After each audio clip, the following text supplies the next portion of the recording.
Okay, so good morning po sa inyong lahat mga kapatid. Ako po si JDB, ang inyong kabang lingkod. Pag-usapan natin ngayon ito si Kitty. So kanina ho kasi nagkaroon ng proclamation rally doon sa Philippine Arena. So syempre punong-puno yun ng mga miyembro ng INC at saka ng, I don't know kung combined KOJC members na yun ha. Yan. So kung saan puwersa sila doon sa proclamation rally. Plus yung mga hindi naman nila karelihiyon.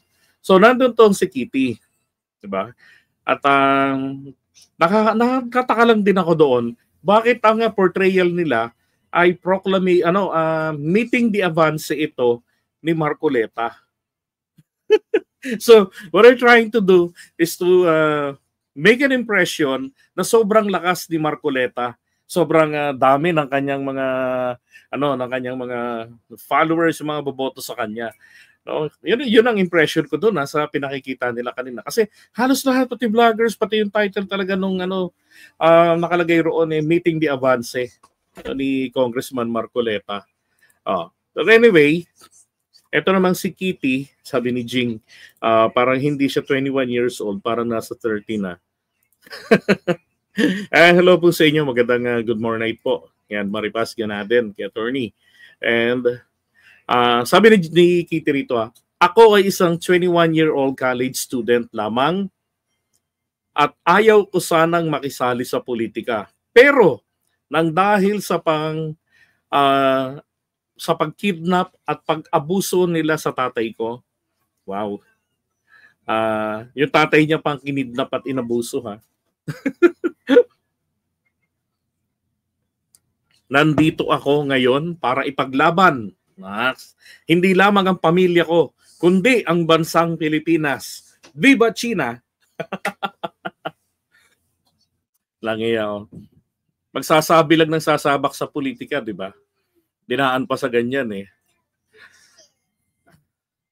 Alam nyo, sa mga papatol dito sa trip nito ni Kitty na pumasok sa politika at gagawin nilang public servant ay ewan ko kung makapagsilbi ito ng maayos kasi kilala naman ito na walang pakialam sa mundo, walang pakialam sa politika sa ginagawa ng tatay niya, di ba? Nag-aaral siya dito malapit lang sa University of Santo Tomas. Tapos ngayon, di ba, all of a sudden sasali na rin daw sa politika. O baka naman talagang ito'y sadyado nga talaga, di ba, na plano na ng family nila, di ba? Kasi hindi po talaga nila po pwedeng bitiwan ng Davao City.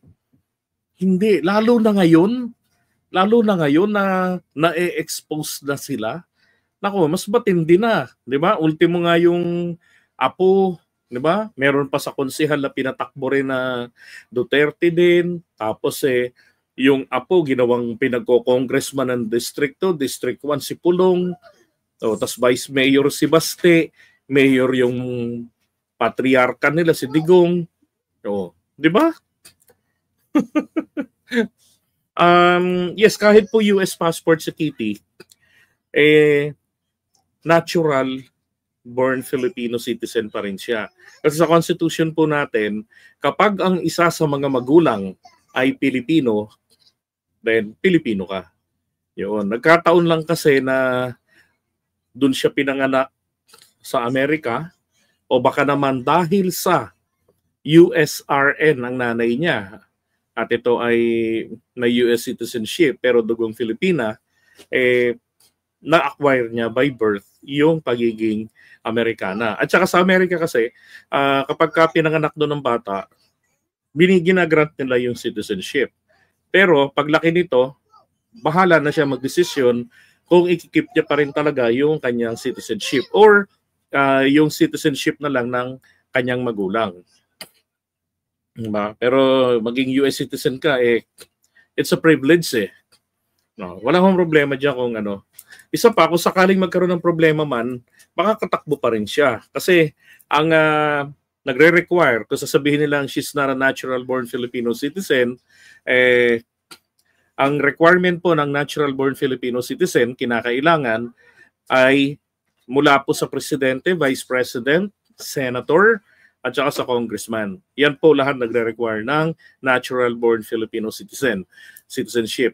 Pero yung must be a Filipino citizen, LGU po ang pwede niyang takbuhan. So, she could be a mayor, di ba, someday.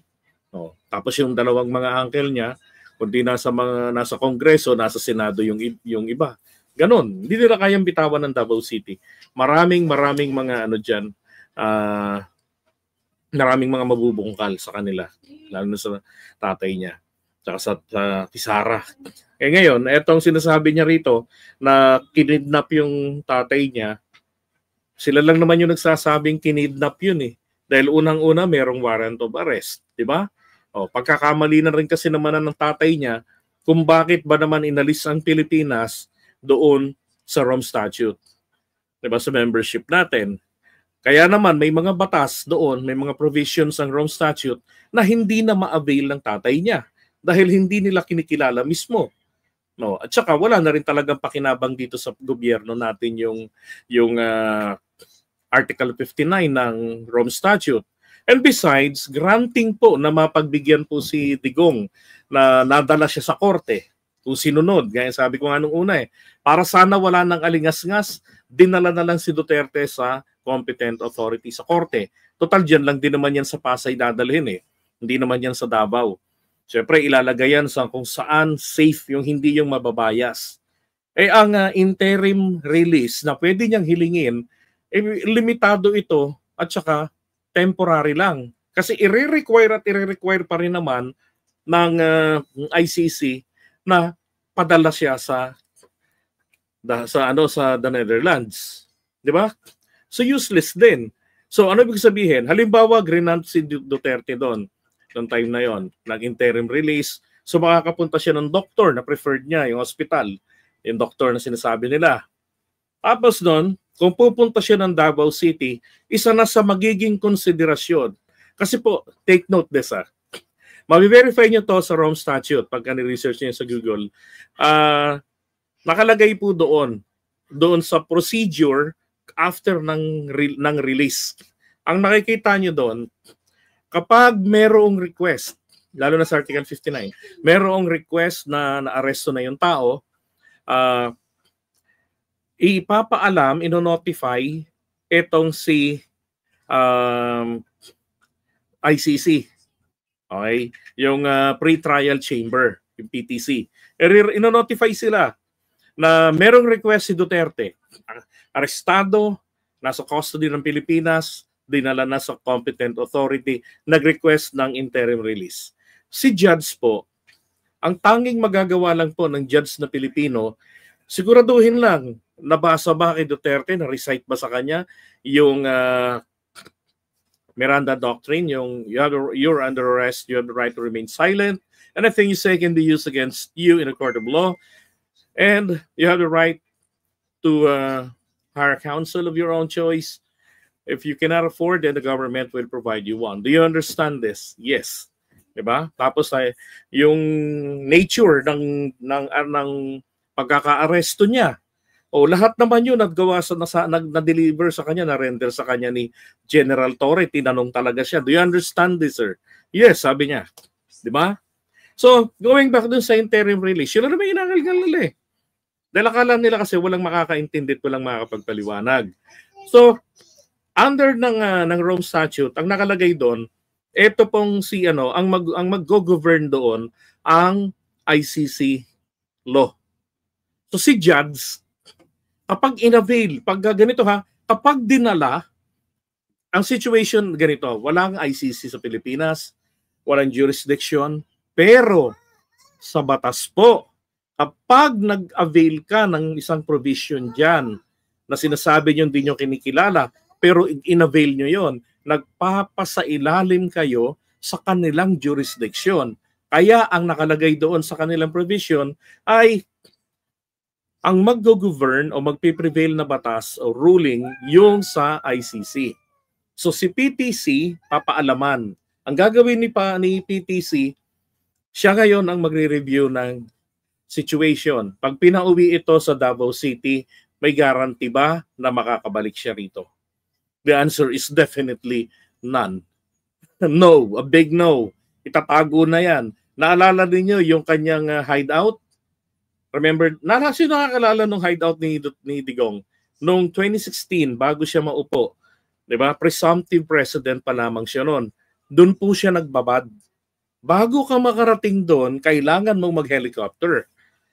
Sa tuktok 'yun ng bundok sa Davao. 'Di ba? So posibleng doon 'yan magtago. Baka pati si Sara at saka si Bato, 'di ba?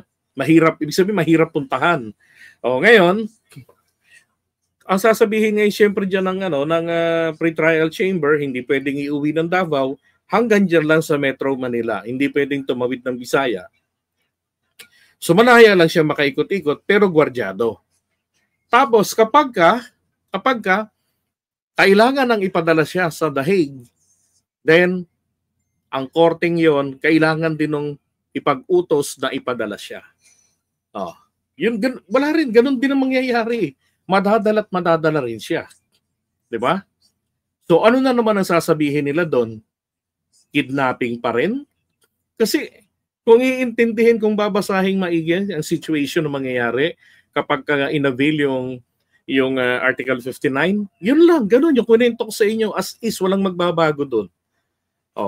Ngayon, ang nangyari ay sabi ni General Torre, sabi raw sa kanila, wag na nating pag-usapan ang ICC. Wala nang jurisdiction dito sa atin yan. Okay, wag nang pag-usapan. So ano ngayon ang naging option ng Pilipinas? Nandun sa international humanitarian law natin, di ba?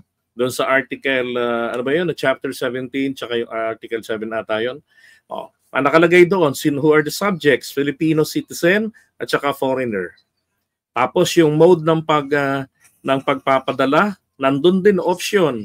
In the absence of treaty, kinakailangan natin, ito yung pinapaliwanag ni Boying di ba? Sabi niya ron sa hearing nila ni Aimee na hindi maintindihan ni Aimee dahil walang planong makinig at umintindi kundi pangisingisi lang, nalagaabang ng butas. Di ba? Ano sabi niya? Kasi sinabi nga na illegal kapag walang treaty. Okay. So in the absence of a treaty, hindi ka po pwede na tawag dito na yung gustong mangyari ni Duterte, yung yung i-request ng ibang bansa, katulad ng gustong mangyari ng iba kay Kibuloy, nakunin na ng US Kibuloy rito, yung ganon. Nakalimutan ko yung term nun mamaya maalala ko yun. Yung gusto niyang mangyari dumaan siya sa ganong proseso. Yung puro patagal para siyang maitakas, di ba? Ang problema, doon sa IHL, may option nakalagay doon. Extradition, thank you Nelson. Hindi po pwede yung extradition. Paano mong i-extradite? Wala nga tayong treaty. Di ba? Inalis niya Pilipinas doon sa membership sa Rome Statute. Kung wala tayong treaty doon, hindi pwedeng extradition. Bakit? Walang basis yung request. Di ba?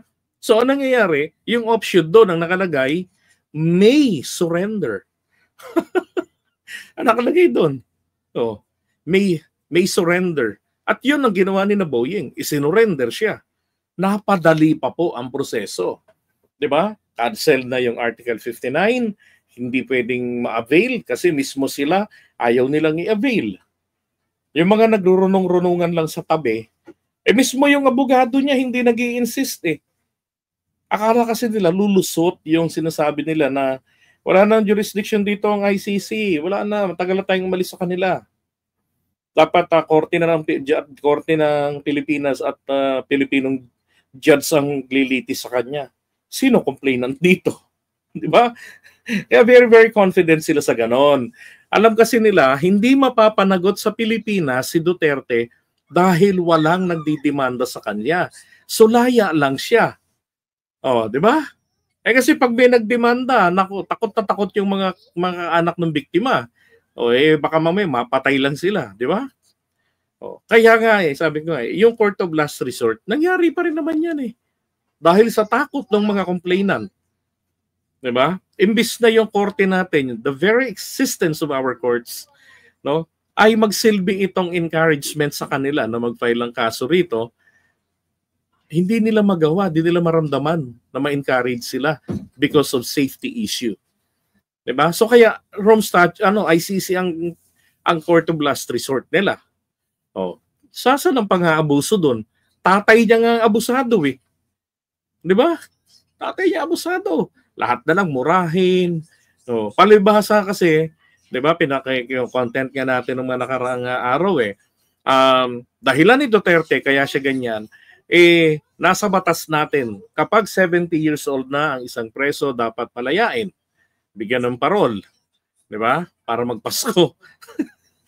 So sabi nga niya, saan nila ako ilalagay? Where they would put me? Oh, by the time mga nasa 80 na ako. Oh, 'di ba? Kaya ganun siya kalupit. Oh, at saka kung talagang gusto niya malinis yung talagang totoong war on drugs. 'Di ba? Legit talaga, 'di ba?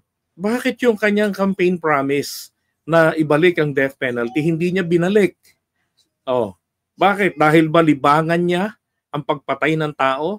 In one of his interviews, sinasabi niya, in public, ang sabi niya doon sa Davao, I find ways to do it personally. Di ba? Habit niya kasi music to his ears. Pag nababalitaan niya na may tinumba na, o masaya siya na may pinatay, pinagmamalaki niya. So ano pinagsasasabi nito ni Kitty na inabuso ang tatay niya? Tatay niya abusado. Di ba? Ay nako. Paglalaban niya raw yung bansa natin. O di sige, simulan mo sa West Philippine Sea. Yun ang challenge ko. Simulan niya ron. Di ba? Punahin niya yung mga ginagawa, yung mga polisiya ng tatay niya sa usapin dyan sa West Philippine Sea. O, para naman kahit papano, di ba? Meron siyang starting point. Paano niyang ipaglalaban ng ating bayan. O, at saka tigilan niya na yung pagmamariwana. Lang niya, proud pa talaga, no? Tatay niya, no? I hate drugs. Tapos yung anak may post ng kanyang experience, ng kanyang pagkabangag sa pagmamariwana. Ay nako. Ang pamilyang ban